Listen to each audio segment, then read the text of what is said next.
Hey, what is going on, everybody? Thank you for clicking on this video.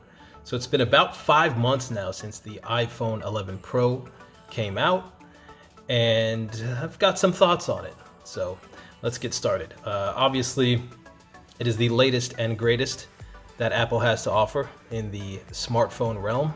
Of course, there's also the larger version of this, the iPhone 11 Pro Max, which doesn't necessarily take advantage of the size software-wise, but it is a bigger version of the phone if you wanted that bigger screen.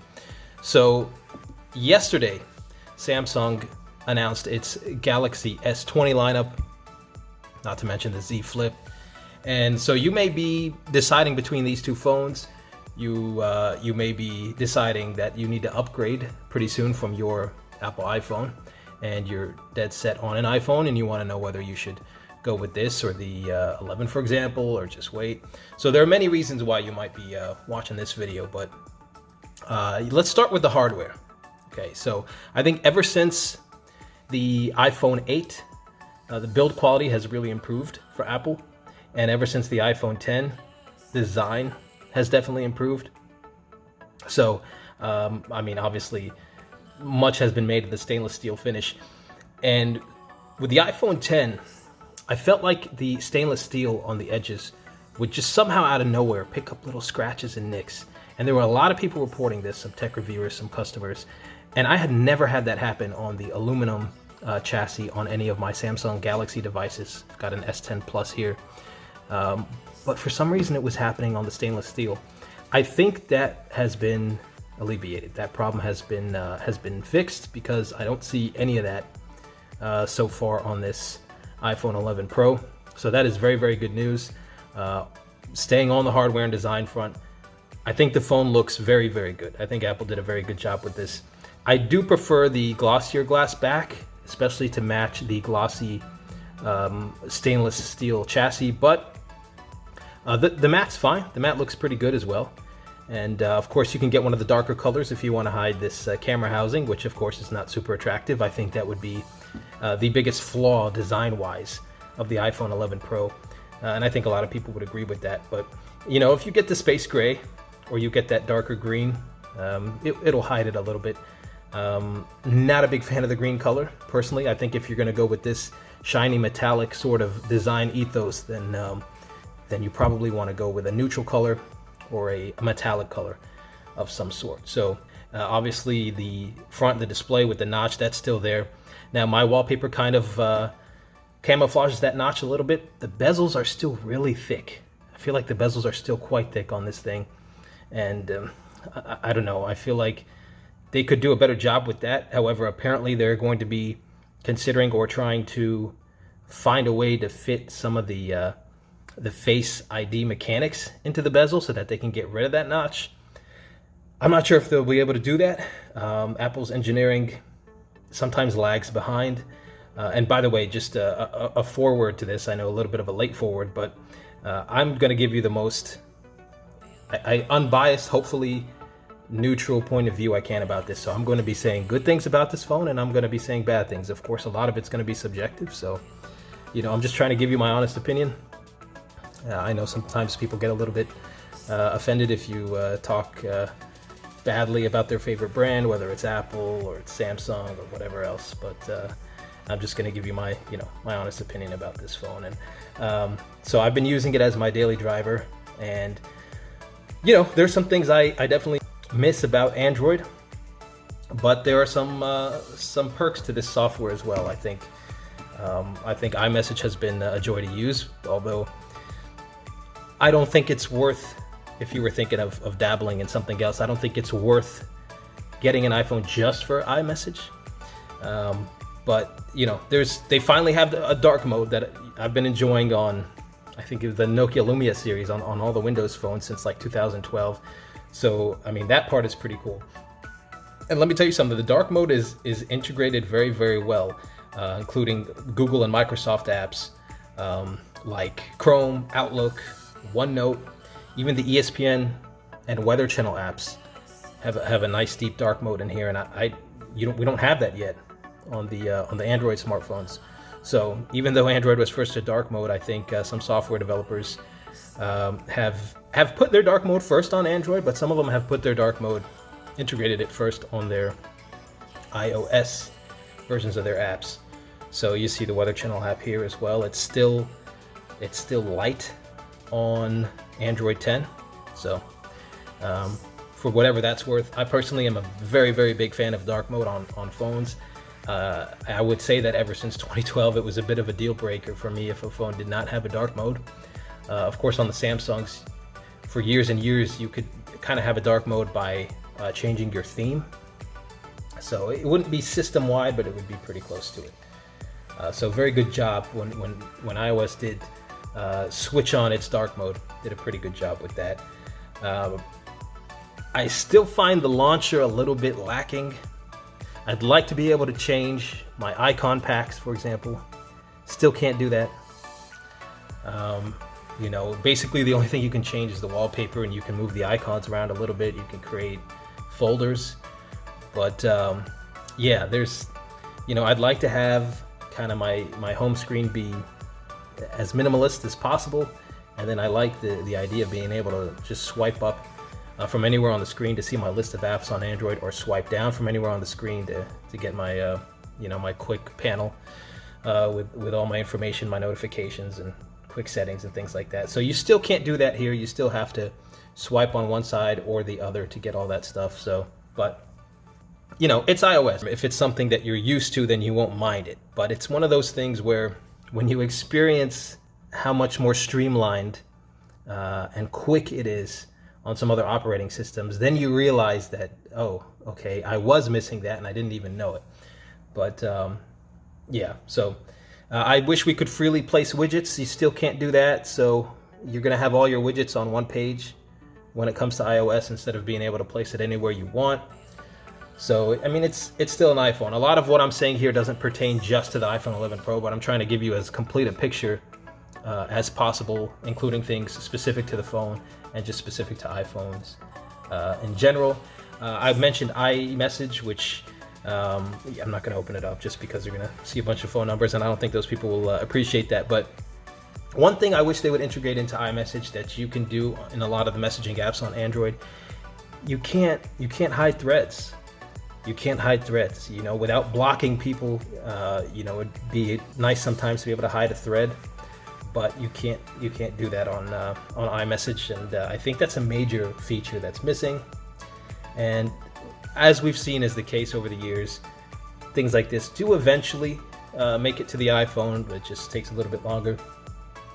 But you know, if you love everybody you're messaging and all the threads you're in, then maybe you don't mind. You kind of don't care about that. But yeah, so it just in general, I wish the launcher gave you a little bit more customizability. But listen, the phone is fun to hold. It's nice to look at. Again, maybe with the exception of that camera housing. I mean, you get used to it. You get used to anything that you buy hardware-wise. But you know, I wish the software kind of matched the hardware a little bit better in terms of how good it is. And I do like how this thing feels in the hand. I like the shape of it.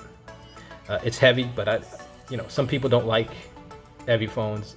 Personally, I mean, it doesn't matter to me. I don't want it to be too light or super heavy, but it's never been a deal breaker to me, the weight, one way or the other. So, you know, there's a lot to like about this hardware-wise, and you know, we're probably going to be in for maybe a slight refresh with the iPhone 12 series, but yeah. So one thing about the hardware that I will say I was not too happy about is the oleophobic coating here. So I feel like the oleophobic coating on the Galaxy phones is just a little bit better. Your finger glides better. It's just more smooth, and it doesn't even feel like it ages much over time.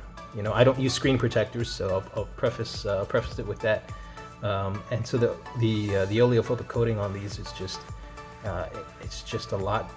It's a lot smoother. It's a lot better. It's a lot pleasing. You know, doing your swiping left, right, up, down. Now it's not unusable, obviously, on the iPhone. It's just not as good. Like, there's a little bit more friction. There's a little bit more resistance when you're sliding your finger on the phone. So hopefully Apple can get that corrected as well. I will say another complaint about iOS would just be that I don't think it handles background tasks quite as well as Android does. And part of that has to do with the app developers, not necessarily Apple or iOS. For example, with Spotify, when I was trying to download my music offline so that I can use it if I don't have service somewhere or if I'm in a garage or something like that, I had to keep Spotify open and in the foreground in order for it to download. I couldn't just keep the app open in the background. It wouldn't download the music. Whereas with my Galaxy, the phone screen could completely shut off and the app could be somewhere in the background and it's still going to download everything and work how it's supposed to. So I'm going to set this display to not turn off in 1 minute, just so I can keep this on for you guys while I complete this. One other thing about iOS that I wish would be, I don't know, I wish they could adopt this from Android a little bit, or maybe it's Google's fault, I don't know. But for example, when you're watching a YouTube video, and let's say you want to do something else on your phone, as soon as you swipe up to go home, open another app, do whatever, the video's gone. I mean, you'd have to reopen YouTube and, to watch the video. It's not still playing. You don't hear the audio from it. Whereas on Android, you can swipe to go home or whatever, press your home button, and the video would still be playing. All right, you'd have a little thumbnail and you could still hear and see the video and do whatever else it is that you wanted to do on your phone. So, for example, I've got my channel up here, and if I started playing this video, I'll start playing this video on my Android phone. Samsung Galaxy S10. So I swipe up, video's gone. Swipe up on the Galaxy, still there. Phone is still there. You can move the thumbnail wherever you want, and that is just super awesome and useful. I can close it if I want. Also, you've got the whole split screen thing, which you cannot do with the iPhone, which I wish you could, especially on the 11 Pro Max, where you have so much more screen real estate. So for example, let's say I wanted to do two things at once here. I don't know, let's say I want to go to Twitter or WhatsApp or just to my settings. Okay, if I, go to the multitasking view, I just do that and open split screen view. And then I can go open whatever the heck else I want, and there you have it. I've got YouTube open up here. Have been on the plus. And I've got my settings down here, and I can do whatever the heck I want. So that's definitely quite convenient. I know people who take full advantage of that. Maybe they'll have navigation open and like YouTube open to listen to music, what have you. There's endless ways you can use that. So, I mean, other than that, a few hiccups here and there. I had a couple of problems signing into some apps on iOS. For example, in Venmo. It turns out you can't just tap enter on the keyboard after you type in your password. You have to click the submit button within the app. Just little niggling things like that. It sucks that you can't use Chrome as your default browser. Obviously, if you're syncing between devices or you just want to use a better browser, obviously Chrome is kind of leaps and bounds ahead of Safari. And if you prefer Safari, that's great.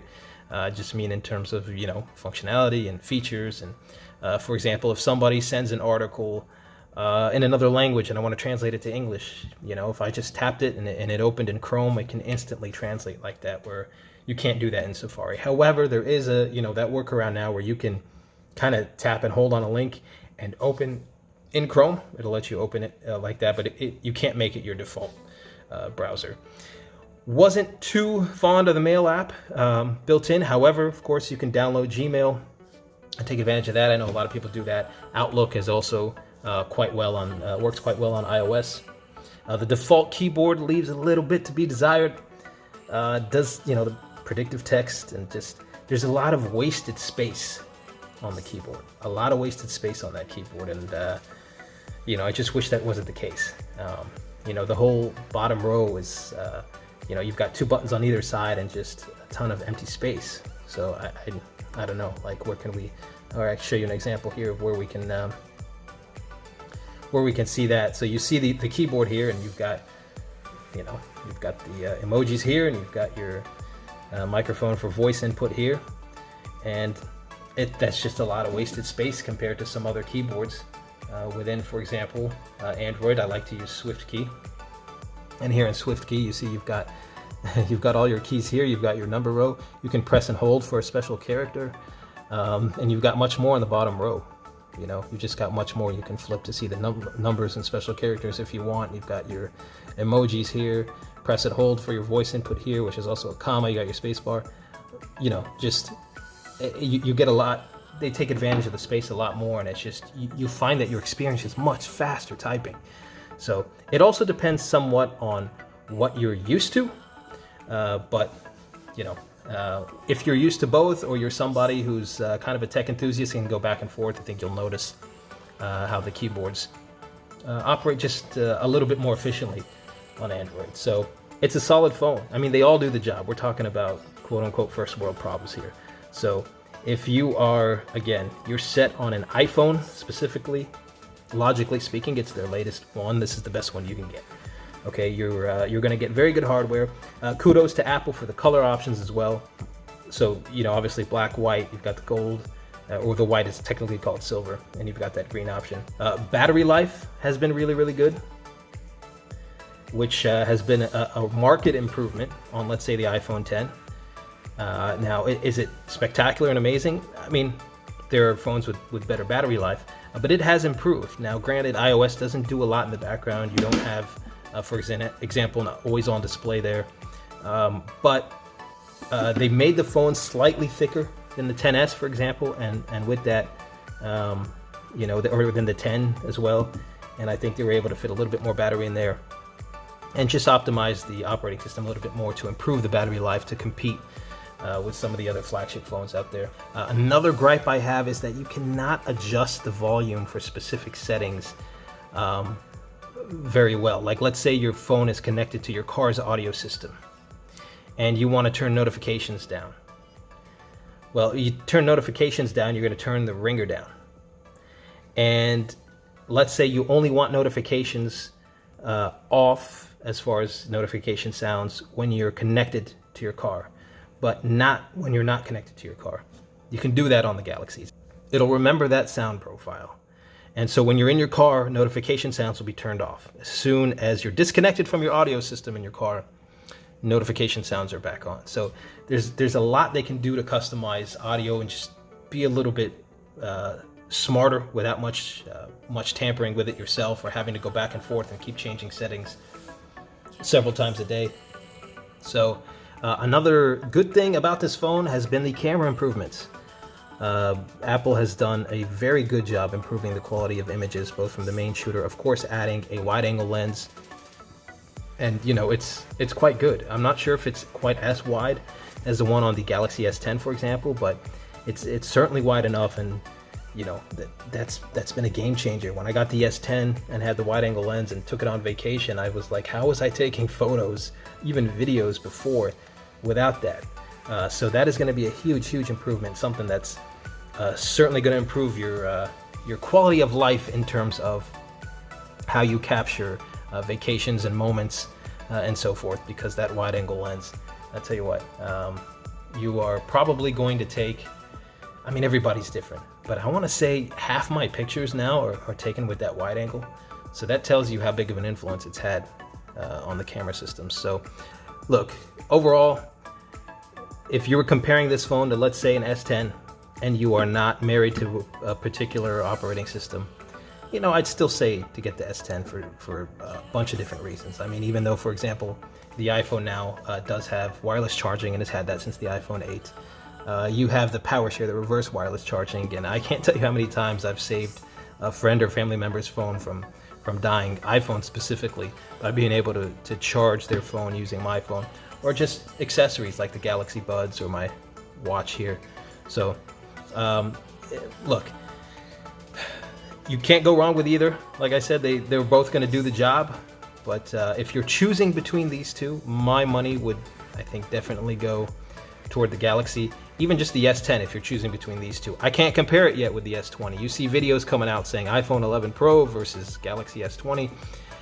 We don't have the phones in hand yet, so that is not an honest comparison. So if you see those videos and you want to avoid kind of, you know, clickbait, then I'd probably not click on those videos and watch them yet, because the phone is not in consumers' hands yet. And even if some tech reviewers got it a little bit early, they definitely have pre-production software. They could have pre-production hardware even.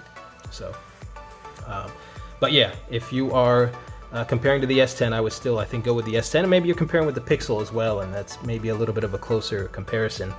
I think that's a closer fight.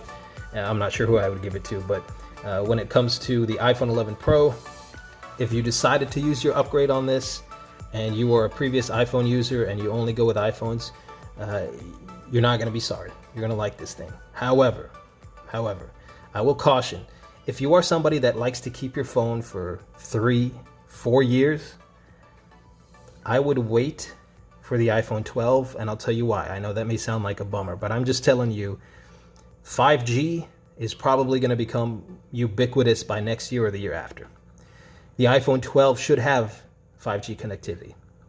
So if you keep your phone for 3 years, 4 years, you don't want to be left out of the 5G party when, first of all, 5G is ready now. It's not, the coverage isn't spectacular, but it's ready now. By next year or maximum the year after, when everybody is kind of talking about 5G and connected to 5G, and you're going to feel like you're kind of left out of that 5G party, you may regret it a little bit. It's not going to completely ruin your phone experience or anything like that. But if you're not in a rush and you keep your iPhone for 3 or 4 years, wait for the 12, because that's a big jump. Now, the other reason why you might want to wait for the 12 is a 120 hertz display. Now, I can't illustrate to you on camera how much smoother and amazing that makes the experience. The Galaxy S20 is coming with a 120 hertz display. I had a hard time giving up my Pixel 4 because of the 90 hertz display on that. Again, and that's 90.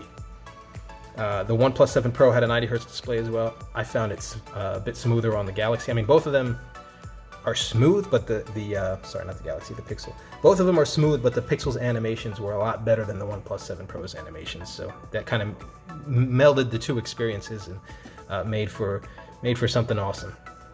So there are a couple reasons to wait. Now, if you upgrade your phone every 2 years anyway, and it's time, you've held on to your iPhone 6 or 7 or 8 or 10, yeah, you're gonna notice some improvements. It's not a huge difference from the phone you'll be upgrading to if it is the 10, but the camera is the biggest thing you're gonna notice as far as a change from previous iPhones. You're not going to dislike the hardware, I don't think. So yeah, that's it, guys. So I mean, this phone will hold up for you. You're gonna like it. You're not gonna notice blemishes in hardware unless you do something. Unlike the iPhone 10, where there was some just weird nicks and scrapes that would develop on the stainless steel for no reason. Software-wise, it's an iPhone, so you're gonna be, if you come from an iPhone, it's not really anything different. You're gonna obviously love dark mode. You get that on all the iPhones, not just all the iPhones that support iOS 13, not just the iPhone 11 Pro. But yeah, and I recommend this over its bigger siblings, the iPhone 11. Performance-wise, I don't think you're going to notice a difference. So if you want a slightly bigger phone, you can go with the 11. But I prefer the aesthetics of this, and I also prefer the size of it. And the 11 Pro Max, unless you have super gigantic hands, I'm not sure the point of getting that one. I will say, if you use your phone as like your main PC, which a lot of people do, a lot of people don't even own computers, they just using their phone for a lot of things, then maybe it makes sense to go with the bigger screen. But so all in all, I'm pleased with the performance. I'm pleased with the iPhone 11 Pro 5 months after launch, and I think you will be too. Now, I will be getting the Galaxy S20 just as soon as I can, and I will make a comparison video for you between this and that. If you're not trying to pay S20 money, again, and you're just comparing with the S10, I would still get the S10. It's got the triple camera system, it's got the wide angle, all that stuff. It's basically has everything that the iPhone 11 Pro does, and a little bit more. Again, the only thing you're really gonna miss is iMessage if you use iMessage a lot. But I mean, you know, you've got messaging alternatives here, and you can get any job you want done on iMessage through messaging apps on here. So I know here in the United States, WhatsApp is not as insanely popular as it is in the rest of the world. I think WhatsApp just hit 2 billion users, so a lot of people just stick with iMessage. You can still send your text messages and all that stuff, but sending larger files, you're going to have to use a different app if you are using a Galaxy device. So that's that. If you've got any questions, let me know. Again, if you are an iPhone user through and through, and you're looking to upgrade, and you upgrade, let's say every 2 years, you're gonna really enjoy this thing. It is solid. It's pretty refined, pretty polished. There's nothing super spectacular that was added in the last couple of years, except of course the improved camera, which is a big deal. But if you are not married to any operating system or any brand or anything like that, I would recommend something like a Galaxy S10, or if you want the latest and greatest, the Galaxy S20, which was just announced. So yeah, there you have it. You can't go wrong with it. It's solid. There are no glaring flaws. There are some little annoyances if you're coming from Android and used to being able to do certain things that you can't on iOS. But otherwise, if you're coming from another iPhone, you are going to really enjoy the iPhone 11 Pro. All right, guys, thanks for watching, and stay tuned for my S20 coverage, more comparisons, and so on. Appreciate it.